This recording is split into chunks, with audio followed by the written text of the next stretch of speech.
ഏത് ഖബയാണെങ്കിലും ഇവരിലേക്കാണ് എത്തിച്ചേരുന്നത്.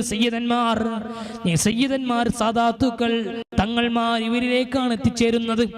ഈ ഹസൻ ഹുസൈൻ റളിയല്ലാഹു അൻഹുമായ ചെറിയ കുട്ടികളാണ്. ഈ സമയത്ത് ഫാത്തിമ ബീവി റളിയല്ലാഹു അൻഹാ നല്ല ഒരുക്കത്തിൽ തന്നെയാണ്, മരണത്തിനുള്ള ഒരുക്കമാണ്. കുട്ടികളെ കുളിപ്പിച്ചു, നല്ല രൂപത്തിൽ ഭക്ഷണം പാകം ചെയ്തു, തകൃതിയായി കാര്യങ്ങളൊക്കെ നടത്തുന്നുണ്ട്. ഈ സമയത്ത് പെട്ടെന്ന് അലി ഇബ്നു അബീ ത്വാലിബ് കടന്നു വരുന്നു.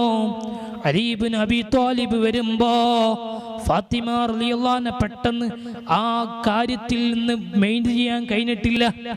സാധാരണ ഏത് സമയത്ത് അലി റളിയല്ലാഹു അൻഹു വന്നാലും ഫാത്തിമ റളിയല്ലാഹു അൻഹ സ്നേഹത്തോടെ സ്വീകരിക്കുന്ന വ്യക്തിയാണ്, സ്നേഹത്തോടെ ആദരിച്ചിരുത്തുന്ന വ്യക്തിയാണ്, വെള്ളവും ഭക്ഷണവും പാനീയവും മറ്റും കൊടുക്കുന്ന വ്യക്തിയാണ്.